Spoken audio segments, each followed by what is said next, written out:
Hello, and welcome on in to the release party of the 2021 Baseball Forecaster. My name's Ryan Bloomfield. I'll be your host this evening as we celebrate the occasion, and that occasion is the hard copy release of the Forecaster. For those of you who pre-ordered and are checking those mailboxes essentially every hour. A quick shout out to thank your postal workers once those forecasters come in. We did get, for those of you wondering, our first confirmed sighting of the Forecaster out in the wild. So when we say it is out there, we are not lying to you. Here is the actual proof. If you can see it on my screen. Do we know where that came in from? We got our first arrival. I do not know. Oh. This gentleman did not share their location, so somewhere near the distribution center. Yeah, good bet it's Wisconsin. Yeah. Yes, probably. Yeah. But yeah, it's funny how certain parts of the country get it first and others don't. It seems to go by year. And just to show that we're all egalitarian, none of the four of us have one yet, right? No. Yeah. Nope. I checked my box this afternoon and I was shut out. So that's we're in the same boat as a lot of you all. So yeah, thank you everyone for joining in with us tonight.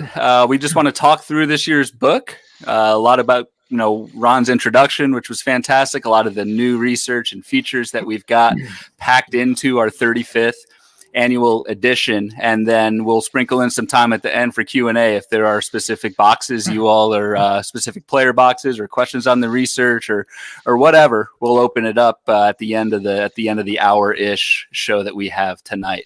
Couple administrative things before we get started.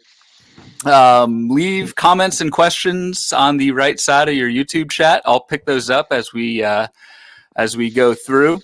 And I can show those on the screen, and I'm already getting comments about my hair. So it does look like the YouTube function is working and we have listeners. So yeah, leave those in throughout and we will be sure to get to as many as we can. And again, we'll open it up full style Q&A at the end.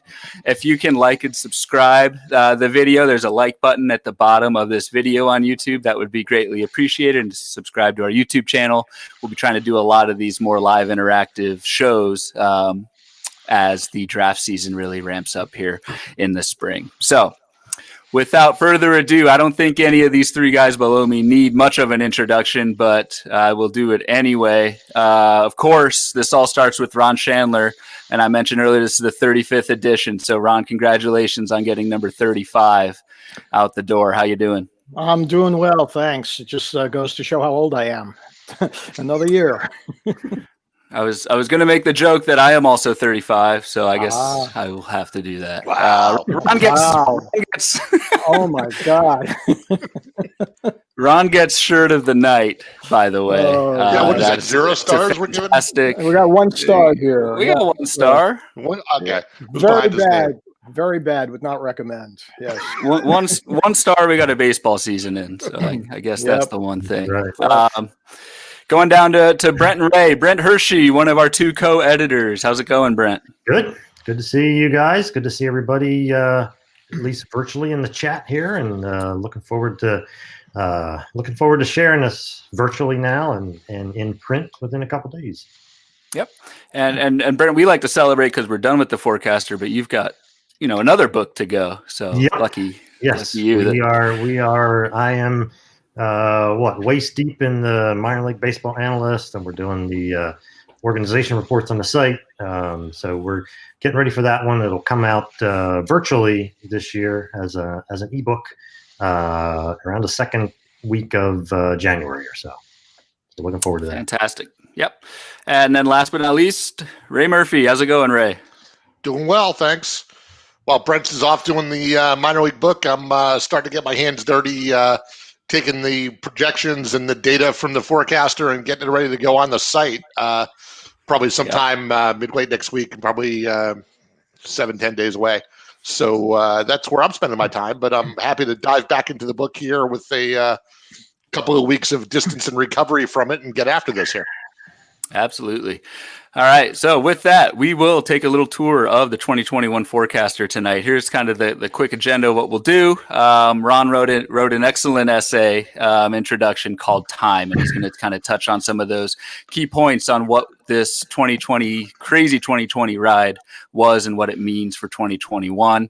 And then Ray and Brent are going to tag team our research that we put into this year's book and some of the player box ads that research kind of led us to. We'll go through a few of our favorite player boxes and just kind of, we always say at HQ to teach you how to fish, just kind of go through that process of what we're looking for when we're writing these player boxes and editing these player boxes as we kind of hole up in October. So we'll go through a few examples of guys that really interested us and stood out. And then again, like I said, Q&A at the end to get everyone's questions and comments, and really good feedback and interaction so far, everybody. So keep that coming. All right, Ron, I'm going to hand this over to you and if I'm not mistaken, was this a record-breaking introduction in terms of word count? Yes, 12,000 words this year. Wow. I mean, for a short season, there was still a lot of words to write about. I think my previous record was, 8,000 or 9,000 words for the intro, but yeah, we hit 12 this year. Lots to write about.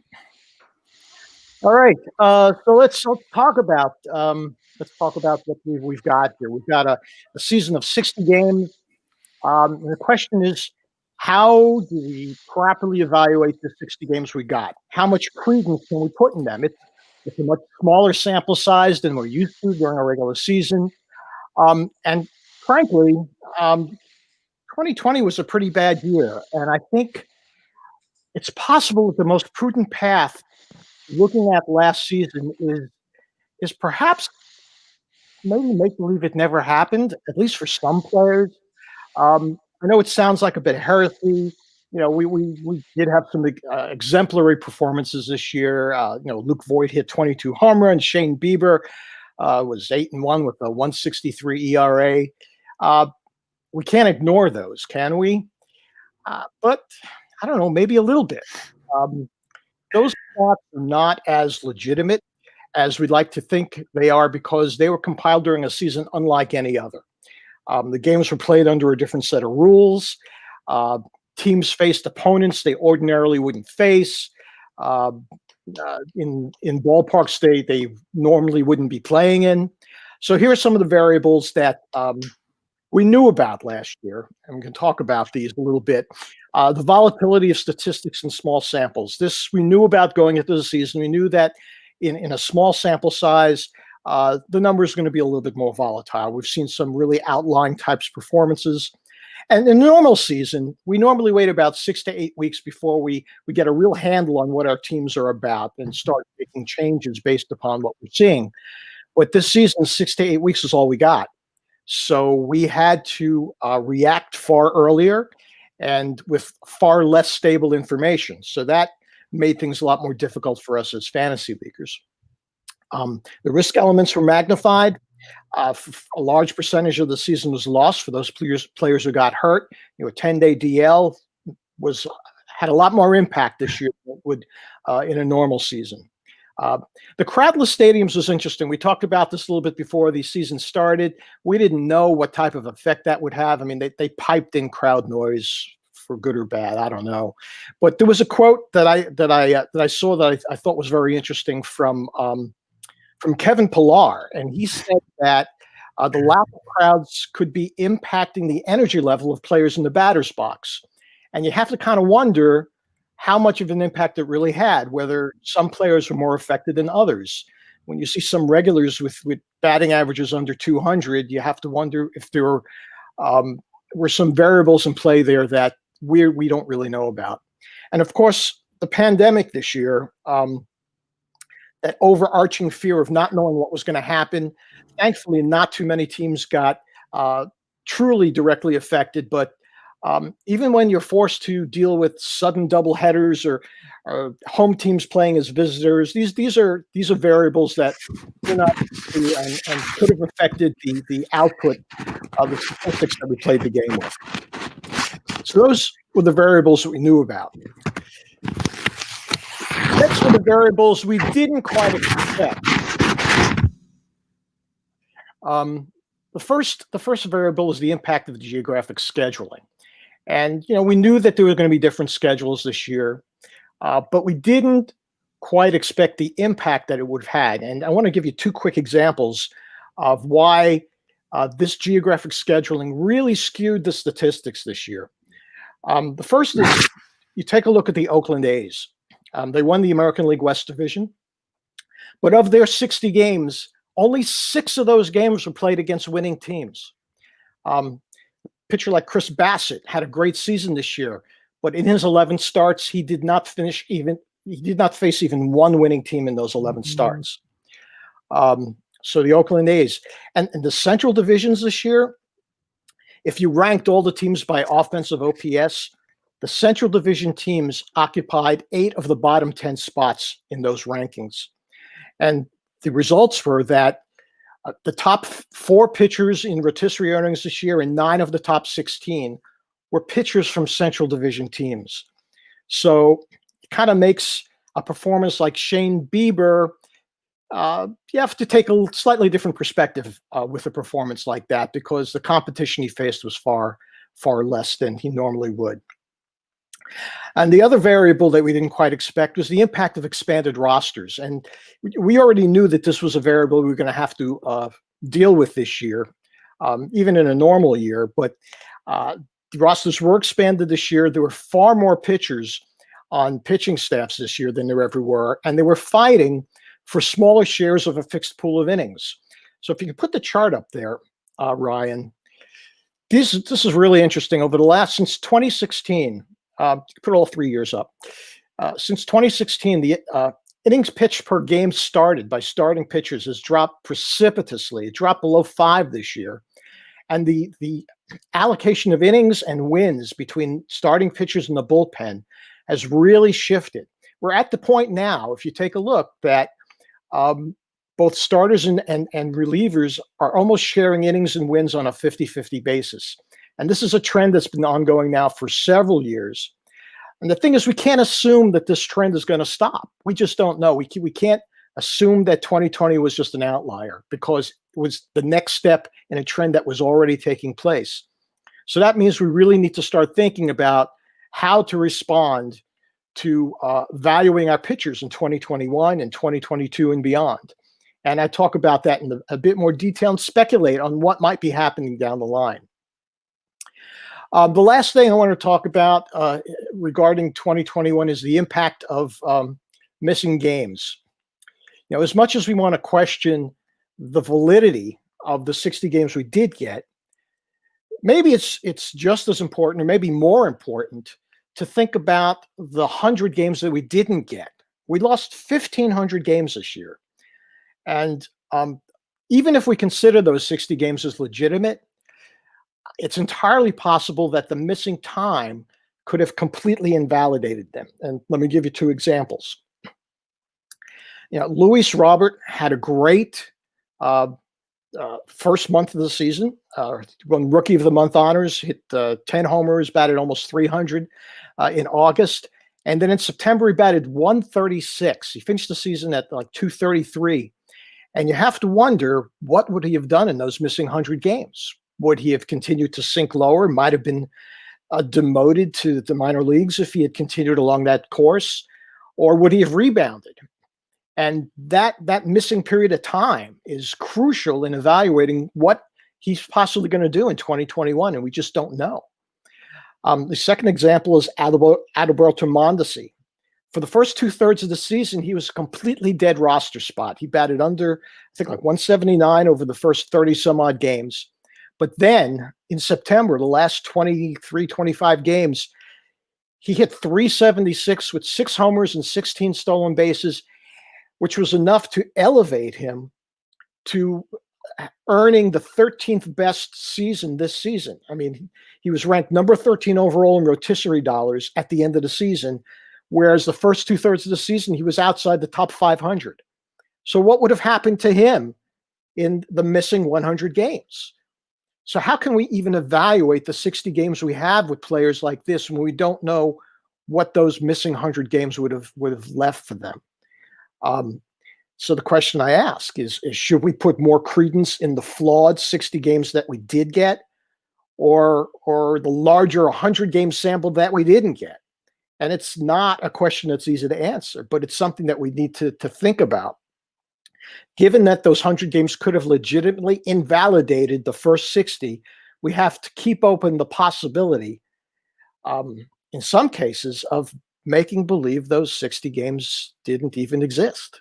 And for some players, as you go through some of these players in the book, you're going to see some that we're going to say, give these guys a mulligan, because there are going to be players whose performances fell within a reasonable range of expectation. And for those, we can just toss 2020 in with their historical record. But those outliers, I surveyed the members of Tout Wars on 10 questions related to how they were going to handle the 2021 season. And I go through those 10 survey questions in the introduction. But one of the questions was how they're going to handle positive outliers versus negative outliers. And about 45% of them said they're going to look at them equally. But of the other 55%, 52% of them said they're going to believe the positive outliers, and only 3% said they're going to believe the negative outliers.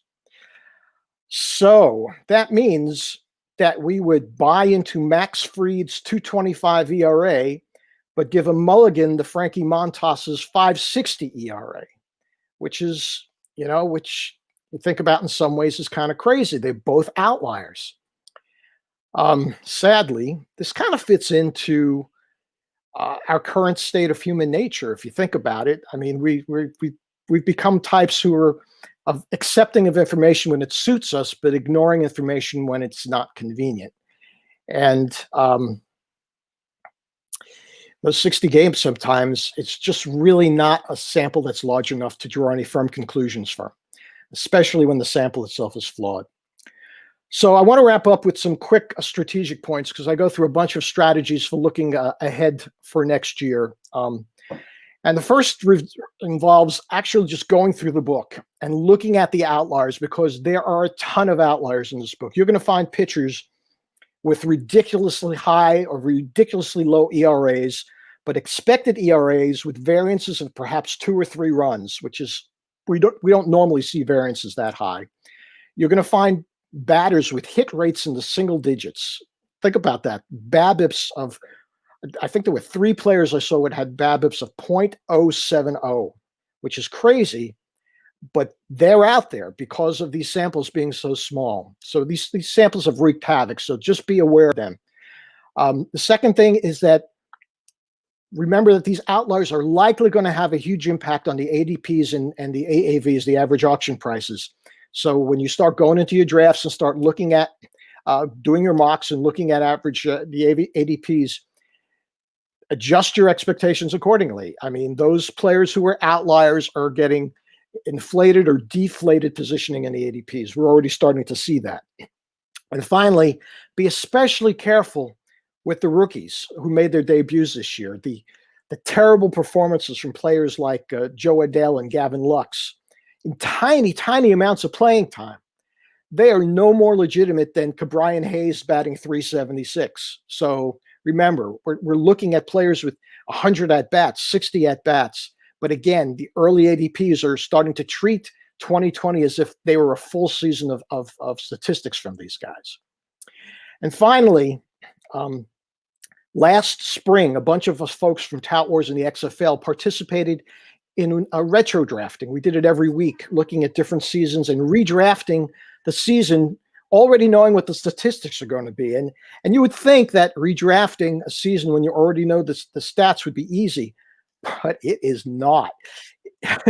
It is like a chess match. It forces you to refocus on player evaluation and roster construction, which are elements of the game that we may not spend as much time on as we could.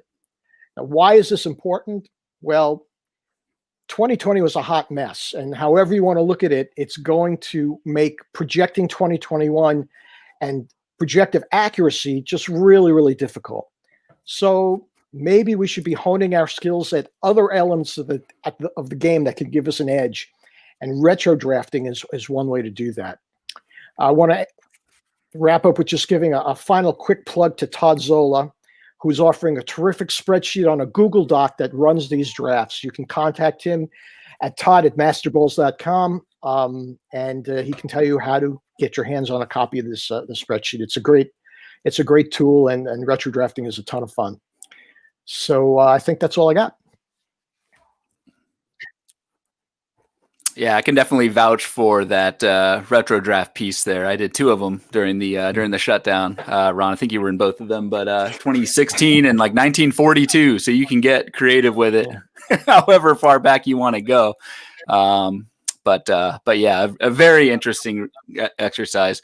Great stuff, Ron. The one part that really got me, and this happens every year, is that missing 100 game sample. You could go back even before 2020, like just listening to what you were saying, like 2019 season, we had the example of Garrett Cole, who had an ERA over 4 in the first 2 months of 2019 before he was then Garrett Cole for those missing 100 games. You had a Jose Ramirez, who was one of the worst hitters in baseball in the first part of 2019. If 2019 was a 60-game season, Jose Ramirez would have been nowhere near the first or second round. So yeah, it's not just a 2020 thing. It's you go back and look at previous seasons, and history is repeating itself if you just look at those kind of first 2 months. So excellent stuff. Really fascinating. And yeah, definitely for you folks out there who haven't read it yet, definitely also check the survey results that are built into Ron's introduction as well. Super fascinating to see how the touts are handling some of these issues heading into 2021. All right, switching gears a little bit. Going back to the book and what is new. So we mentioned this book is as old as I am. We need to continue to innovate it, keep pushing the research envelope and keep things fresh and relevant and interesting. And that's our kind of goal every year. So we definitely packed a lot of that stuff into the 2021 version, and we want to share that with you tonight. So I believe, Brent, you're kicking things off with our research on the hitting side, and then Ray will take it from there on the mound. Yeah, I'm just going to highlight 3 areas where we ran research essays, and actually in all 3 of these, which doesn't always happen, we felt they were each significant enough to kind of run them right into the player box right away. Sometimes, we wait a year or 2 or try to figure out how to fit everything we want to fit in that confined space. But there was 3 things, especially that we had research on that went straight to the box. I'm just going to run through them real quick. The first one is barrel rate, and this one, you may be most familiar with. Of course, barrels is a StatCast measure of that combines sort of an optimum exit velocity and launch angle configuration, and when it meets that, it's called a barrel. We used barrel rate, which is just the percentage of barrels per batted ball. Now the MLB average barrel rate for this past year was right around 8%. So that gives you a sense of when you look at these boxes, you're going to have guys that are down in the low single digits. You're going to have guys up in the teens. And again, since we have StatCast data for the past 5 years, you can see how that was for each player over those 5 years. The specifics of the essay that Stephen Nickrand wrote for us looked at different aspects of different StatCast measures and how they kind of related to power output specifically, or batter output, as well as some of the standard kind of BaseballHQ metrics that we use that the subscribers and/or book readers would be familiar with. And barrel percentage graded out quite well to power statistics. Nickrand found that as a batter's barrel percentage increases, so does his home runs, RBI, slugging, OPS, and fly ball rate. Basically all the different elements to get us that power that we're looking for. And the essay that's in the book also looks at kind of average exit velocity, how that correlates, how 95 plus mile per hour exit velocity correlates again to the different aspects of both hitting and power and some of the HQ metrics. So in that sense, it made, it just was a natural to kind of add that to the directly to the forecaster player boxes. We admittedly sometimes take our time with some of the new metrics that are coming out, and knowing exactly how is going to be the best way to integrate them. And it was just good to see we like to have some of our own research and kind of integrating it with some of our own metrics, and that's what Stephen did for us this year. And it's really a good addition. I know. Along with a couple of these other things we'll talk about, it just was helpful as we were going through and writing these boxes to have that aspect of it as a barrel rate. So it's a fun addition. The second new addition is expected stolen bases, and of course, for better or for worse, a stolen base is a central part of most fantasy baseball formats, and of course, as we all know, it's actually becoming less and less a part of today's MLB game. So Ed DeCaria, our director of research at the site, breaks down stolen bases and kind of looking at a better way to project stolen bases as well as to kind of verify past results. And develop this expected stolen base metrics.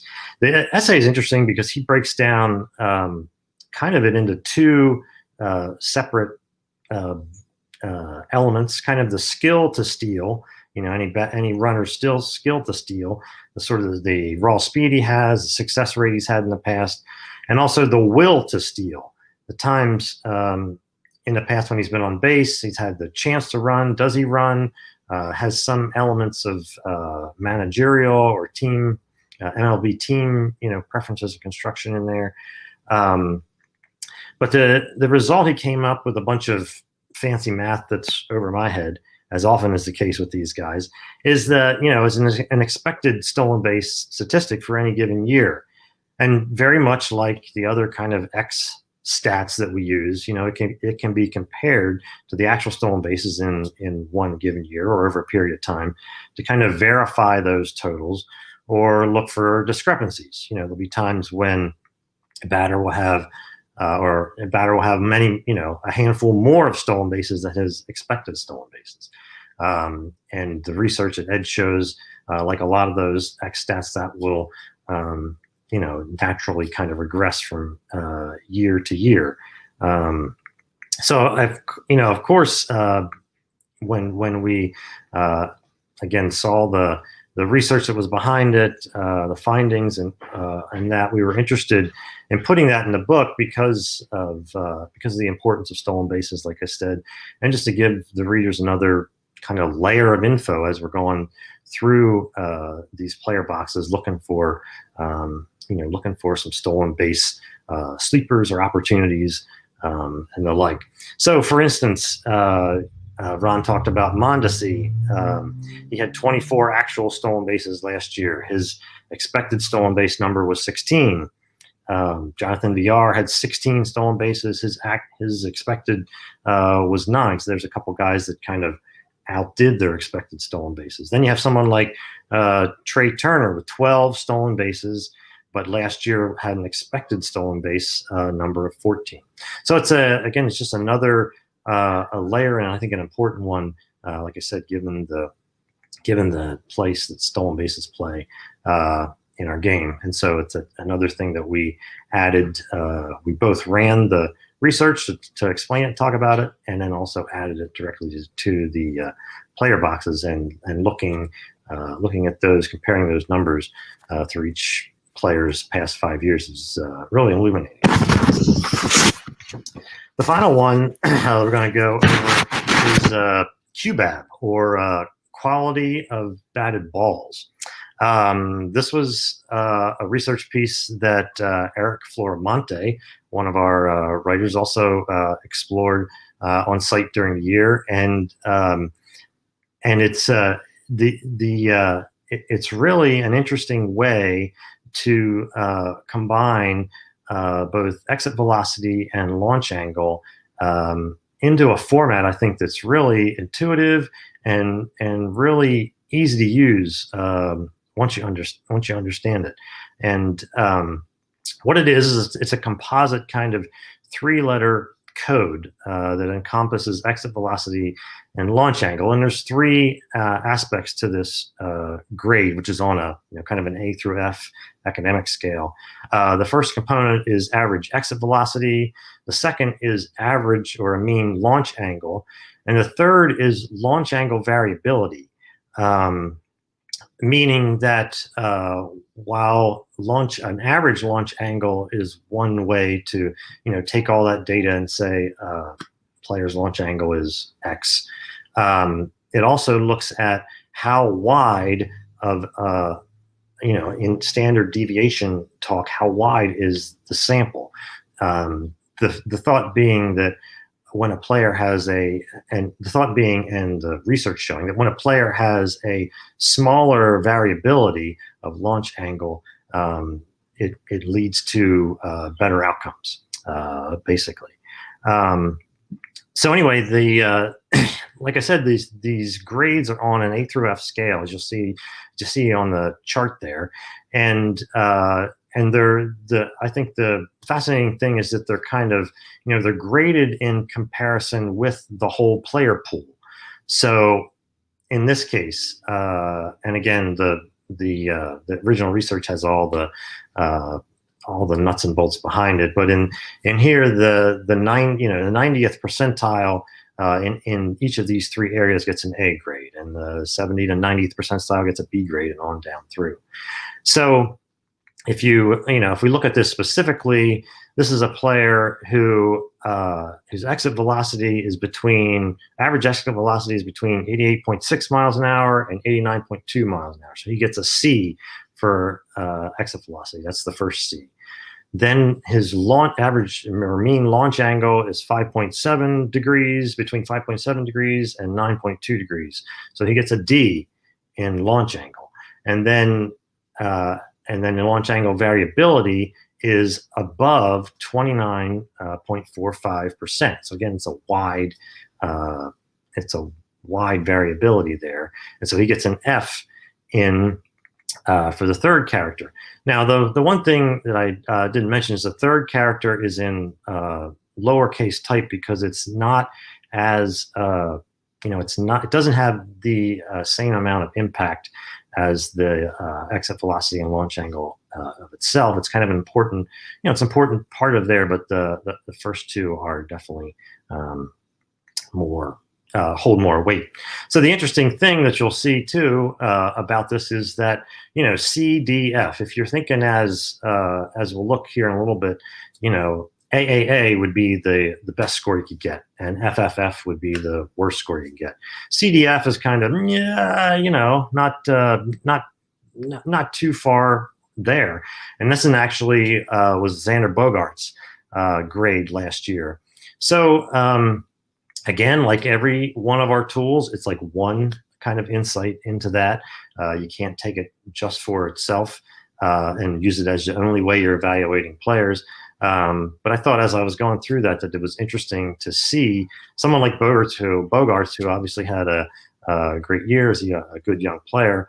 By these metrics last year wasn't necessarily a stellar one for him.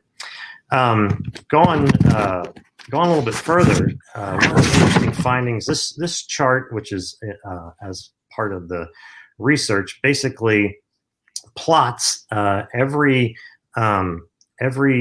single score that you can get, every single possible score out of those 3 different letters on this graph of the x-axis is hits per batted ball event, and the y-axis is home runs per batted ball event. So the absolute best outcomes that you would hope for would be something up in the kind of upper right corner. And the two, several of those very high scores are up in that upper right corner. The AAA and the ABB and the ABA. And again, it follows very much, again, the higher scores in this get you better outcomes where some of the lower scores, come down to where the hits and the home runs are not as much. And the fit for the forecaster. Yeah, again, it's just a kind of a natural sort of fit into the book. It's really a one-stop sort of snapshot of these important elements of exit velocity and launch angle. And I think the genius of this is kind of that it's contextualized for all of us in this simple kind of A through F scale. The research shows that actually that they don't move a lot from year to year from a hitter. So a hitter with an A score in one thing isn't going to pull up an F the next year. And it's and something to kind of remember is just that, batters who have these great QBAB scores but underperform tend to recover. I want you to hold on to that point for a little later. But again, batters that have good QBAB scores but tend to underperform kind of tend to recover. So that's certainly one of the interesting findings here, and really excited about digging into this. It was fun to do that once we got into doing the batter pages, and that along with the barrel rate especially made a lot of some interesting insights about how some of these metrics correlate. Yeah, I mean, the cool thing with QBAB, and we see exit velocity, launch angle all the time, even though it doesn't weigh as much as the first two, that third digit or that third letter with variability for me is huge, because the thing that's always gotten me with like average launch angle is essentially 2 ground balls and 2 pop-ups average out to 4 line drives. And that's obviously a really simple example, but when you have a metric like launch angle where either extreme is not good, you need to be in the middle. I really like how we kind of capture that and do that in variability. So really cool stuff. Thank you, Brent. And I did catch your note on expected stolen bases, even more upside for Trey Turner with that power. That is kind of scary to think about for next year. All right, over to the mound, Mr. Murphy. Go for it. Yep. Thank you, Ryan. I'm off mute, right? Excellent. All right. So first change in pitchers is a biggie. This is one that Ron and Brent will testify that we've talked about doing this for years now. There's been sort of this tension that control, dominance, and command are walk per 9, K per 9, strikeout to walk ratio metrics have been chiseled in HQ stone since I've been around HQ, and certainly before that. Ron could probably drop a year on us, but it's got to be mid-90s or something like that. 93, 94, right? Sure. Mm-hmm. Yep, somewhere around there. And anybody who follows the rest of the interwebs knows that the world has sort of changed, and the percentage of batters faced equivalents to those stats have really become the standard measurement tools, because, as I'll get into in a minute, they're just better. We've struggled with when to make this change for quite a few years now. We've talked about doing it, and we finally took the plunge this year. I actually haven't shared this with Ron and Brent yet, but I got one great piece of reader feedback when we released the PDF. Someone dropped an email last week and basically said, "Why did you send me the foreign language version? I don't understand this." Which I thought was really a great way of putting it, because it is disruptive. To people who have been thinking about this for a long time, who've been doing it the quote unquote old way for a long time now. We knew this was going to be disruptive, but we've kind of had it sort of more or less in the can for a few years now, and finally rolled it out here. And I did talk that book buyer off the ceiling and, guided him through it a little bit. The guys who wrote the book, our staff, sort of slogged through this, the mental gymnastics of this transition over the fall ourselves. So we lived it. We're confident that it'll go pretty quickly once you immerse in it a little bit. But yeah, the first time you crack the book open and flip to your favorite picture, it's going to look a little weird. So consider yourselves warned. But just to sort of reset on what it is exactly, control or walk per nine becomes BB percentage, Dom or K per nine is K percentage, and we went from the command ratio to K minus BB percentage. Why do we do it? Really, it just gets some noise out of the data. There's an essay in the book that Eric Floramonte wrote on page 69 to 70 that really walk you through some examples. It walks you through Aaron Nola, Dinelson Lamet, Clayton Kershaw's recent history. And it's not just orders of magnitude. There's one of those three examples. I forget which one it is off the top of my head. But one of them, like the trend line, and I think it was strikeout rate, was actually directionally wrong, because we were using the per nine denominator, and the per nine denominator has a lot of noise in it from hit rate. The classic example is somebody could have a 40%, a pitcher could have a 40% hit rate, and because they're facing all those extra batters and not getting outs on the balls in play, each additional batter is essentially another opportunity for a strikeout or for a walk. And you can end up with somebody who has a 40% hit rate, but it looks like they were really unlucky because their strikeout rate spiked at the same time, but on a per nine basis, but it only spiked on a per nine basis because they got so many more outs by strikeout because they faced extra batters. And level setting on a percentage of batters faced gets all that noise out of the system. And it also makes all three metrics more correlated, more predictive year over year for trending purposes. The other nice thing about it is that it gets us to a set of common denominators with other metrics. And obviously we're talking about batters faced metrics here, but that makes everything that's based on batters faced allows us to more easily line up the sort of before contact stats, the walk rate, the strikeout rate, with the after contact stats, the ground, line drive, fly ball rates, the hard, medium, soft, the hit rates, because you can take balls in play and balls not in play and put them together into you've got common denominators, so you can start doing studies on adding up strikeout rate and ground ball rate into an actual number where you're working with the same denominators. Those things make sense. So it opens up some doors to do some other things in the future, but really the reason we're doing it now is for the accuracy and because this is the way the rest of the world has gone, and quite honestly, we trust our readers to be able to handle it. So, but everyone, like I said, needs to get sort of oriented to this. So again, that research essay on page 69 and 70 sort of resets the baselines here. And I took the opportunity to do a little bit of color coding this afternoon to show this. It's broken into starters and relievers, but just to give you an idea of what a good and bad starting pitcher looked like this year. For starters, the baseline level is a walk rate of 7.5%, 8% is about a midline. And you can see over on the left side there in the yellow that the median, the middle strikeout rate for a starting pitcher is about 23, 24%, which is a pretty big number, going back to how that number has changed in the last 5 years. But then you subtract those two together, and over on the right, you get the K minus BB number, which is about 16% as a midline. And then you can see what the good and bads are that go with that. And then obviously for relievers, the way they work these days, some of these numbers are just ridiculous with the, what your standard is. But, you get a little more tolerance on the walk rates. The walk rate actually gets a little bit higher.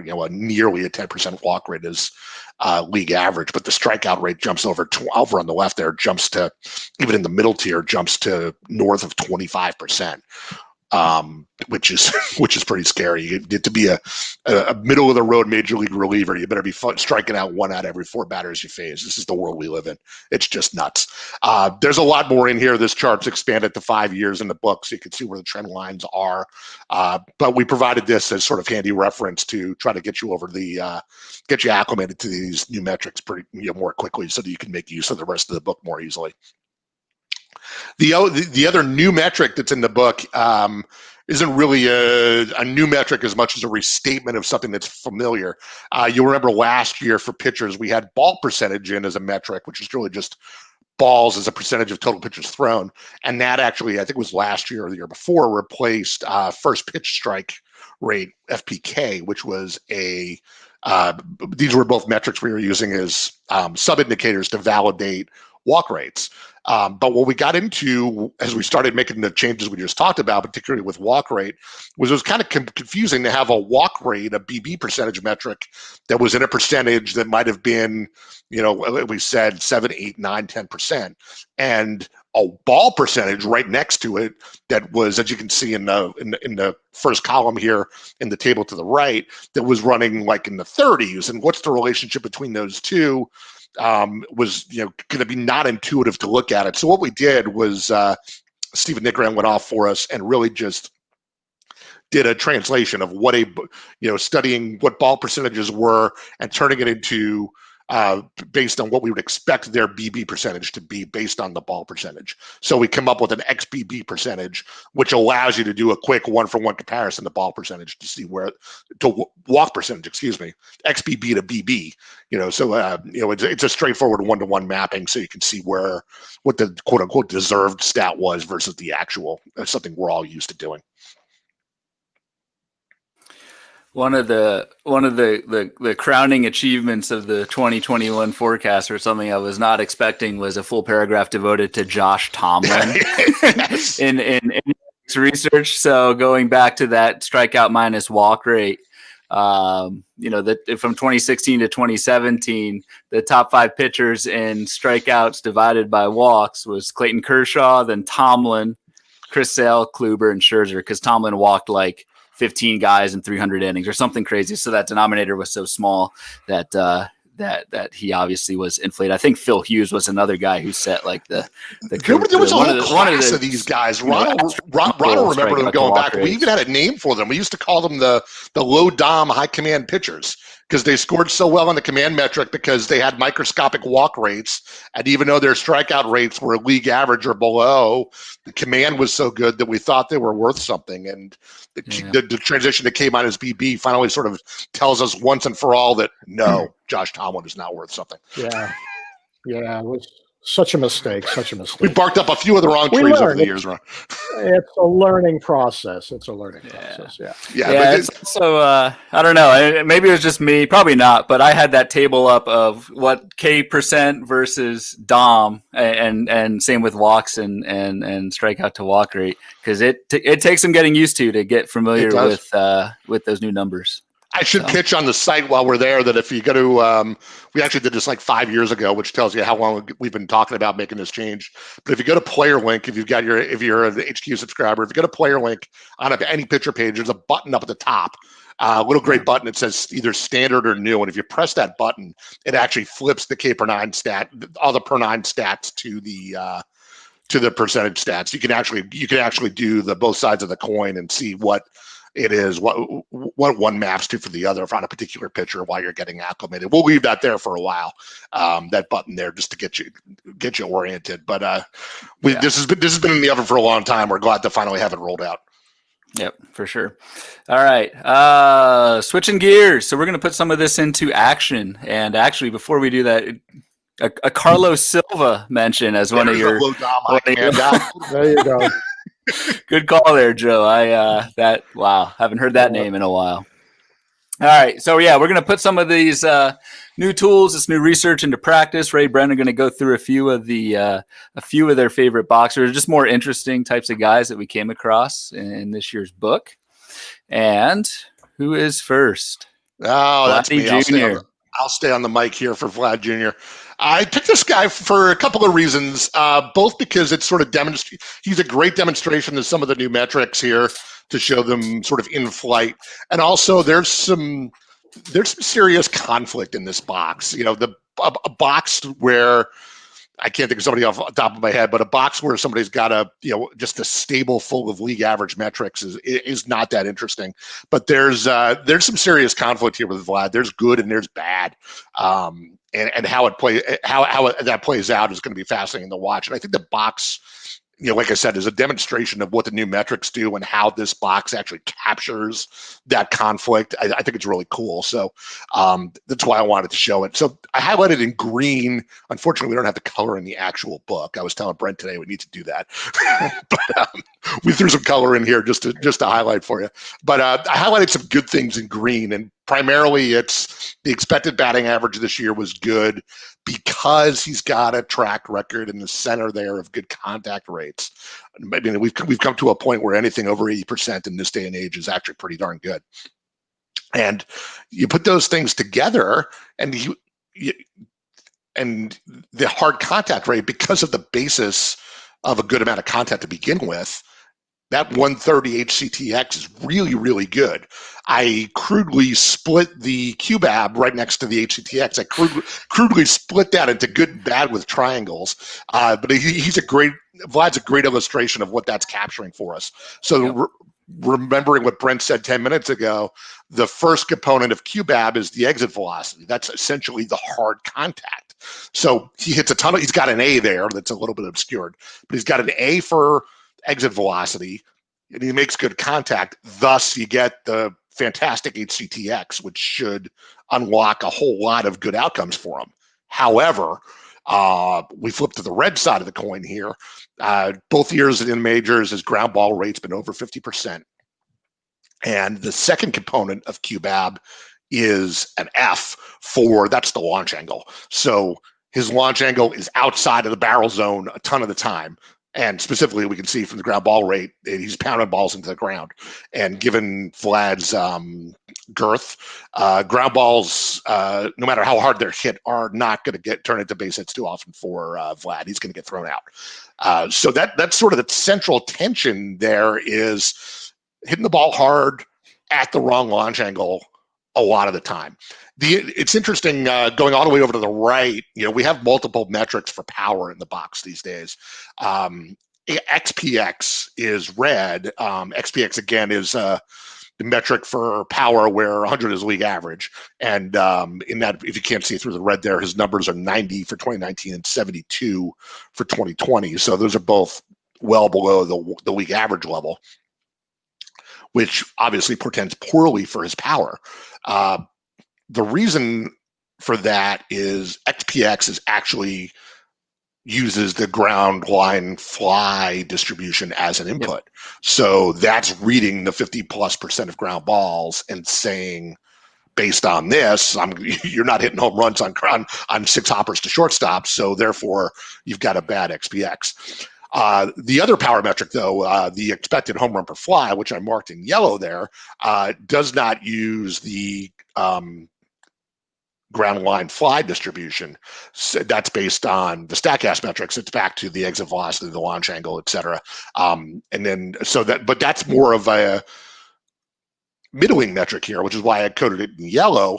You can see that those are not very different from the actual home run per flies he's gotten right next to them there. So if you zoom back over to the left there to his actual stats, you can see that for the 2 years, 17x home runs against 18 actual, 8x home runs against 9 actual.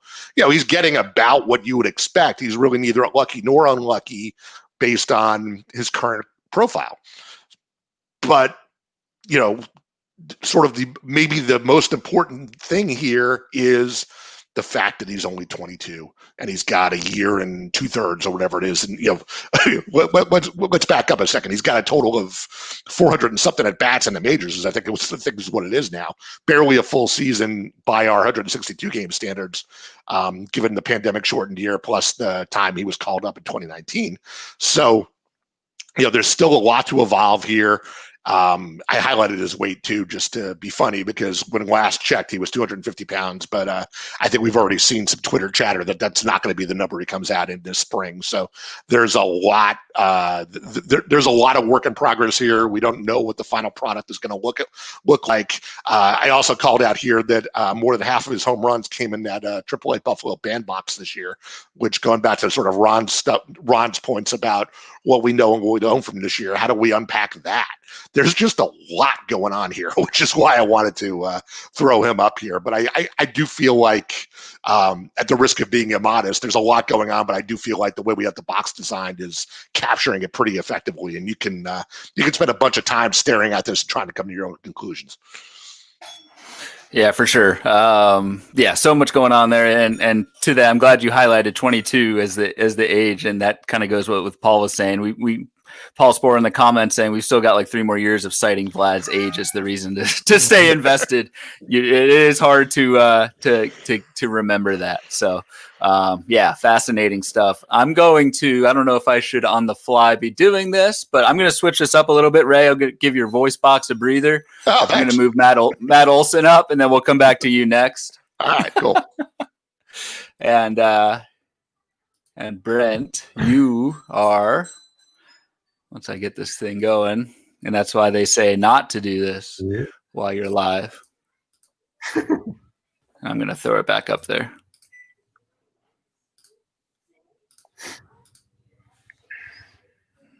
Nope, still dark. All right, no worries. We will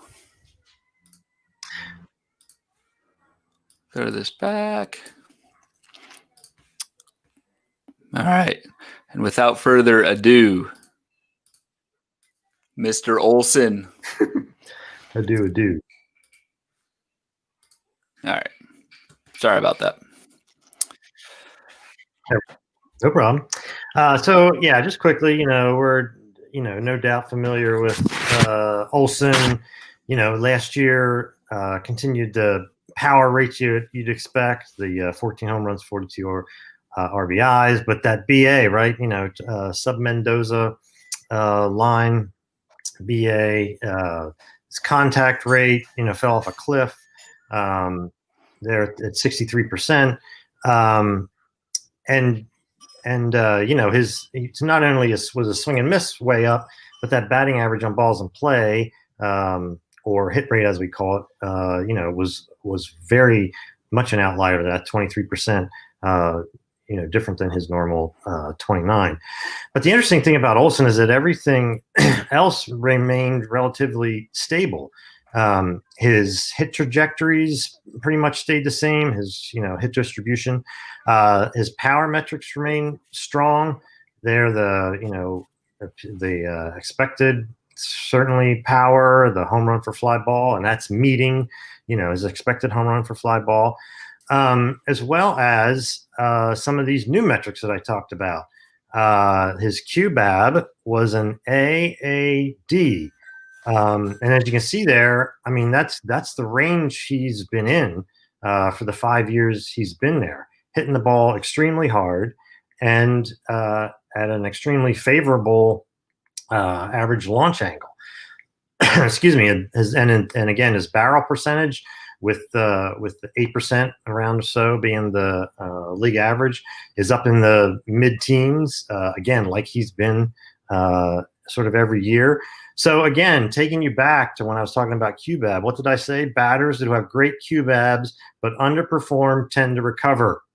So this is where we bring it back around, and then it shows that that's in fact what we are projecting for him. The batting average going back to the 240s, kind of before the 2019 level, but projecting really power numbers across the board there that could be his career best. Everything, it's just an example of kind of everything about those sub metrics kind of staying the same and coming together. And in the book, we even have, I mean, this is a type of player that with some, maybe some batted ball luck or with some home run for fly fortune, it's the type of player that could, get to the high 40s or even 50s, 50 home runs, possibly. That's not the projection we're going to use, but that's the kind of the upside that we put on Olson. Yeah, and so that upside, and Mr. Sporer is in the chat, and had the we did slap an upside of 50 home runs on Matt Olson, and yeah, you look down at that QBAB column, you can see why. I don't know how many. I mean, I'd have to look. I honestly don't know how many have had double A's in each of the last 3 years and in 4 of the last 5. I mean, that's an insane power baseline for Matt Olson. Yeah, so, it's basically what you want. I mean, the best possible thing. And, the D, the C, D, or whatever in the launch angle variability. But again, that's out of the 3 kind of the one that, is the least kind of impactful. Mm-hmm. Great box. Great job. And nice write-up, Paul. All right. Sonny Gray. Back to you, Ray. All right. Thanks for giving me the breather there. I picked Gray for this exercise just because he's a little bit of the excuse me, a little bit of the opposite of what Ron was talking about with how much we don't know. Gray is sort of it turns out to be a fairly unusual box in that we actually learned a lot this year about him. We wrote in last year's book, I threw the quote there, this is a good pitcher, just maybe not 2019 good. Rating the 2019 career year. And if you go back a little bit, I highlighted in red the 2018 with the Yankees, and he was actually with the Yankees after the trade deadline in 17 too, where he was on both. He was on both Oakland and the Yankees there, as noted in the 17 line. But if you remember a couple years back, there was the whole story where Gray and the Yankees just didn't fit, and it was this philosophical thing. It wasn't the quote unquote Ed Whittenitis fear of New York thing. It was actually pitch mix stuff where the Yankees wanted Gray to throw his slider more, and he really used his slider as a show me throw in the dirt pitch. They wanted him to throw his slider in the zone. And Gray wanted to rely more on his curveball because he felt like his slider sucked. And he got hammered because they kept calling for sliders for him. He got back to, he got out of New York. He got back with Derek Johnson, who was his pitching coach in college, who got hired by the Reds. They sprung him out of New York. And the last 2 years have been really, really good. But like I said, a year ago in the book, we kind of said, yeah, he's good, but maybe not this good. But then, even this shortened season, what we got out of him this year basically said, well, he's exactly that good. Not the 2.87 ERA good that he was in 2019, because there was some hidden strand rate luck there. You can see that in green in the xERA column that he was about a 3.5 ERA pitcher and by skills in that 2019 season. And he followed that up every bit this year, even though his ERA jumped almost a full run to 370. So you can see in the middle here, we got the new metrics for walk rate, strikeout rate, and K minus BB. The walk rate, I threw that in yellow. It's kind of pedestrian. We talked about how the week average for a starter is right around 80s, a little bit above that. But the strikeout rate, especially if you ignore the New York time, is actually very good, 31% for a starting pitcher, which leads to the K minus BB percentage that's been knocking on 20% door both of these years, which is exactly what we want to see. You can see over at the far right, the 2 BPXs for 19 and 20 are almost in lockstep. The 2 xERAs are almost in lockstep. And one thing we didn't talk about in things that are new this year is if you look at the half season, where the half season splits used to be, we used that space to throw in the second half of 2019 and then a hodgepodge line, the 19 second half plus all of 2020, to give you sort of here's the last full season-ish worth of what this guy has done. And you can see there that in Gray's case, the xERA comes out at 338. When you go down below to the letter grades for playing time and experience, for consistency, you see the 0 ran VAR. All of this is telling us this is not a hard projection. We have a very good idea now over these last 2 years what Sonny Gray is. He's about a 3.5 ERA pitcher. And I just thought that the metrics here painted this pretty well. So that was the conclusion from this year's boxes. Yeah, he's about 2020 good. What you see there is about what he is. Chris Olson with the box on that one. So fantastic stuff there, Chris, who is also in the chat. We didn't tell these guys we were going to analyze their boxes in the thing here, but great job, Chris. All right. Last but not least, and then we'll get to some Q&A. Mr. Gallen. Go ahead, Brent. Yeah, I found this one interesting because, he certainly got the pedigree from 2019 and 2020. We're always looking for kind of these young pitchers who's ready to take the next step. We analyze all the data and all the pitch stuff. And there's definitely some things to like here. Last 2 seasons were both with a sub 3 ERA and a sub 1.15 WHIP. So he's doing it overall. He's got high skills. That BPX number means that in both of those seasons he was. That's scaled to 100, so he's 30% better than league average, 40% better than league average. Earning in the $20 range the past 2 years, and plus not on here. He's still young. He's entering in his age 25 season, so he's just the type of, again, sort of young pitcher with high skills. Ample MLB experience. Could he be kind of the next ace? And could we get him at kind of a less than ace price? The but is, it's not red flags, but I think there's some cautions that I find interesting with the box here. When we look at the expected ERA, the 2019 number was pretty close, but the 2020 number was a good bit higher. In both seasons, his expected WHIP was higher. When you kind of examine the WHIP a little bit further, you'll see that he has kind of a league average walk rate, right around, which is right around 8%. That's consistent there. I mean, it does match his kind of expected base on ball percentage, which is a good thing. Except that the negative part is that he's not really set up to kind of improve on that. So it's, so while his control is decent, it's not outstanding. And, while his K percentage is very good at 28%, you'll see that his swinging strike rate is, again, right around league average. It was better in 2019, but came in right at league average at 12% in 2020.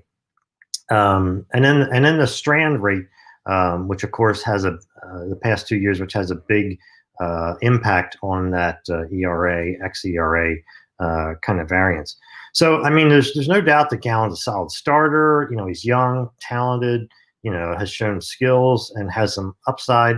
And of course, there's lots more to dissect in his full box. But, he's a young pitcher that kind of we might caution about spending too much on kind of thinking that he's shown that he's ready for that next step to, the kind of top starter that we're looking for. And I think, with what this box shows us is maybe not yet. I mean, now these guys mature all at different rates, obviously, and he can improve and he's at a good age to do that. But what these numbers tell us is that right now it's not the type of top investment you want to make in Zach Gallen for 2021. Yeah, and that's kind of the tricky part sometimes with writing these boxes is we're writing these in October and we're not really we're focusing on the skills only, so we're not really looking at playing time or teams or that sort of thing. I mean, in Gallen's case, we know he's going to be an everyday starter.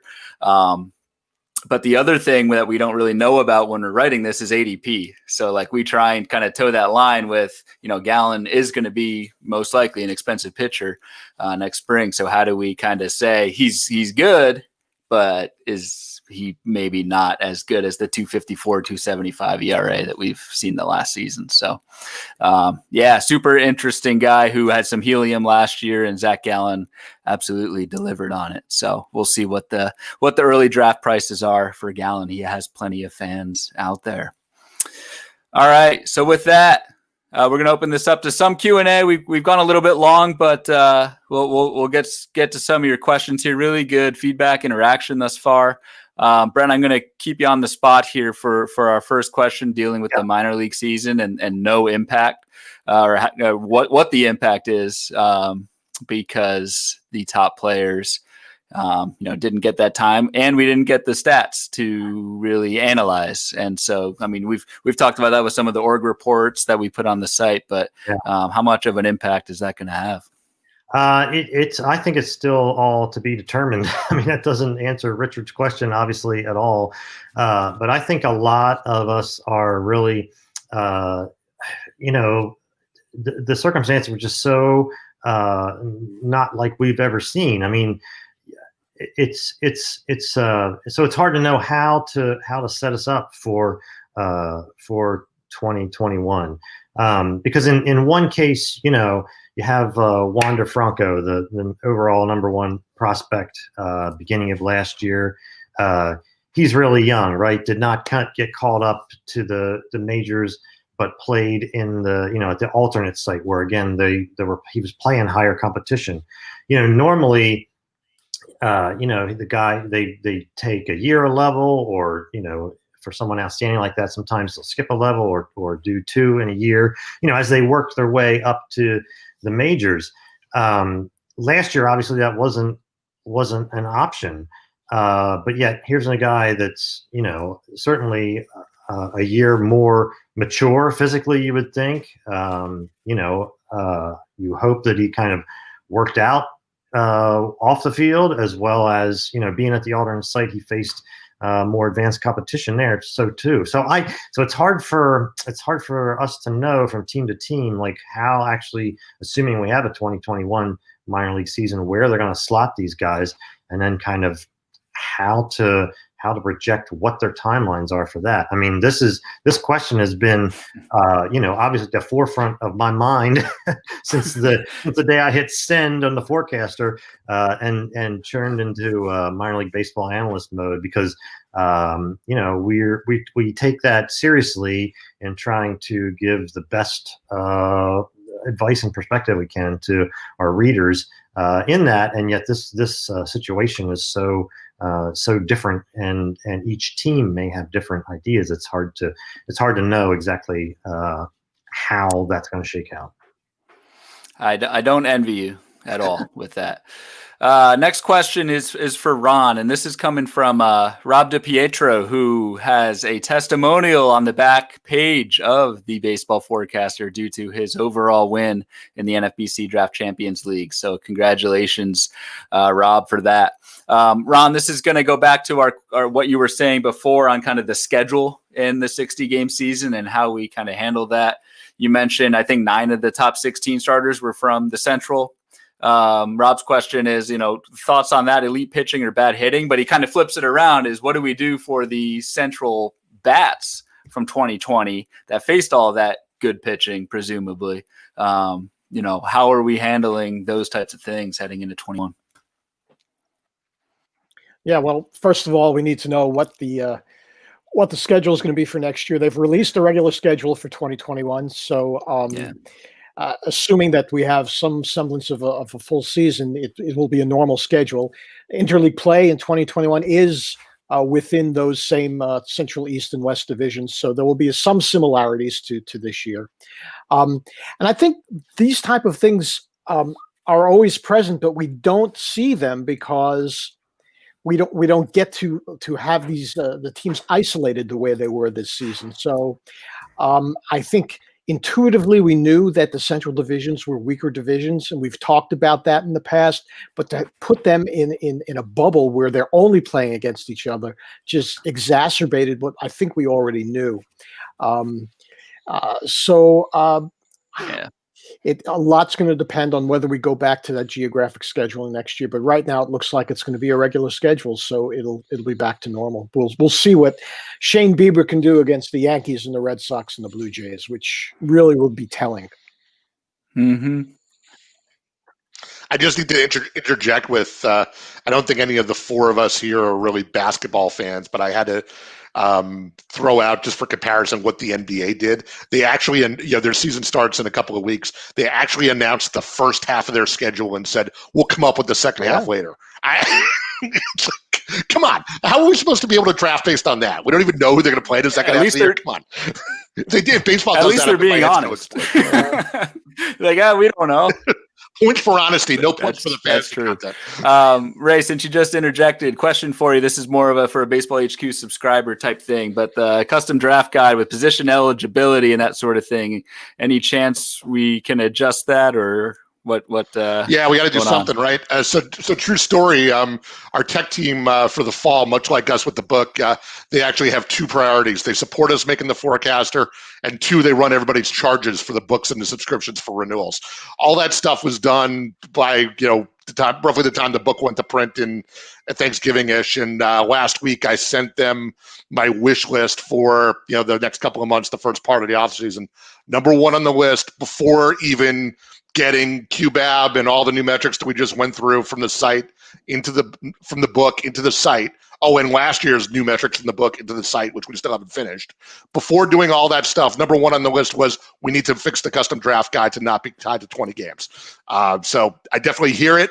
I don't exactly know what the solution's going to be. The quick and dirty fix is to just cut 20 to 10 and hope that's good enough for most people. I actually asked for we're not going to be able to make it fully configurable just from what I know about how it's designed, but I asked for like a drop down or a radio button that does like 5, 7, 10, let you pick what you want. I know the NFBC is using 7. So within reason, I'm hoping for that, but at the very least, if we're stuck with one number, it won't be 20. Yeah. All right. Question here. Chris Bryant, Mulligan. I actually had Chris Bryant's box in the 2021 forecaster.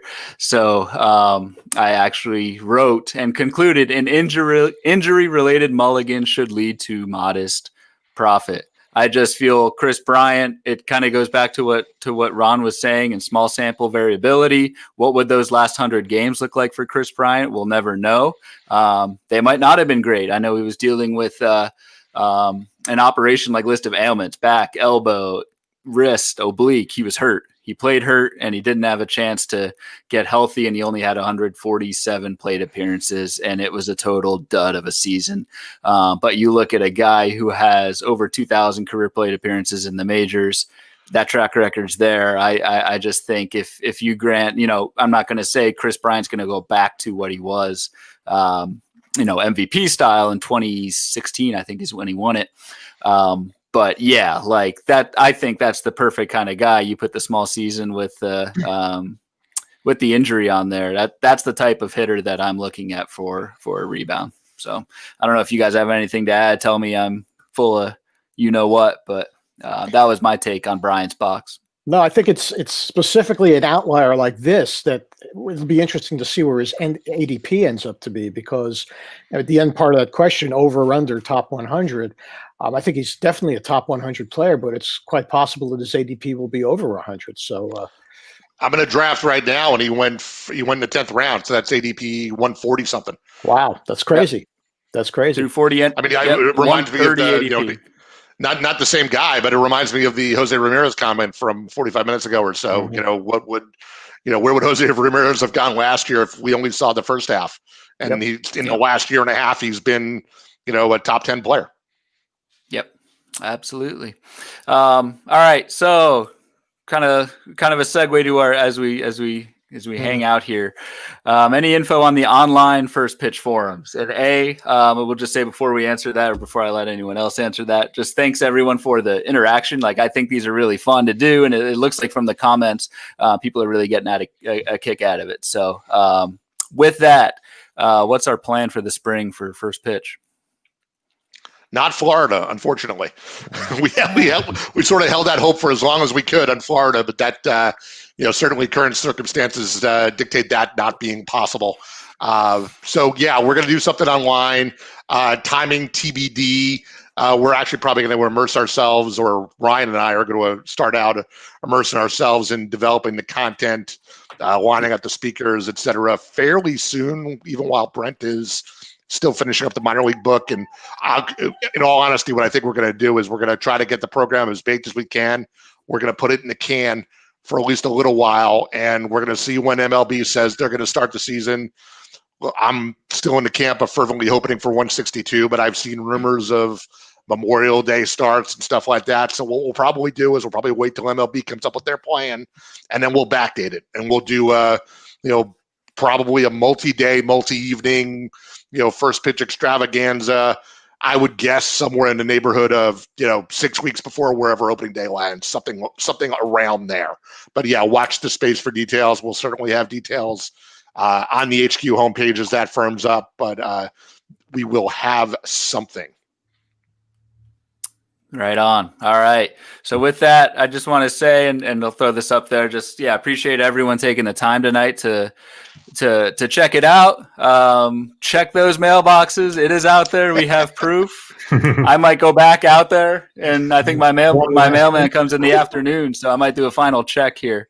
But yeah, really appreciate all the comments, and then of course Ron, Ray, and Brent, really appreciate your time and all you put in for this book every fall. So as well as the rest of the team, the writers, research, injuries, minors, overseas, all that stuff. It's really a Herculean effort when you think about it. And, so thank you everybody for doing that. Yeah, thank you. Thanks, Ryan, for all your good work. Thanks to Ron, as always. One of the fun parts of the fall every year is actually getting to work with Ron again and talking to Ron, and having his name in my inbox every day for a couple of months. That's always fun. I like to annoy you guys. But yeah, it's a lot of work. But in all honesty, I get a heck of a thrill out of the Twitter buzz and the pictures of people getting their book and how excited everybody is, and I can't tell. In the HQ customer support inbox, I must have gotten 10 emails today saying, mostly polite variations of where the hell is my book. I could feel the excitement, and it does make the falls, all the work from the fall, feel somewhat gratifying and worthwhile. So thanks for the energy. Sure. And thanks for everyone showing up today and the great questions and interactions. It's certainly great. Even though we can't do these things live, like we said, missing the forums, stuff like this helps us get through this interesting time that we're in. Yeah. Thanks to everybody, and stay safe out there. Thank you to Sideshow Bob Bloomfield for hosting too. My hair's gotten far too many comments tonight, so we might have to go back to the drawing board 2021. But anyway, we'll see you all. Thanks again, and have a good night. And like everyone said, stay safe out there.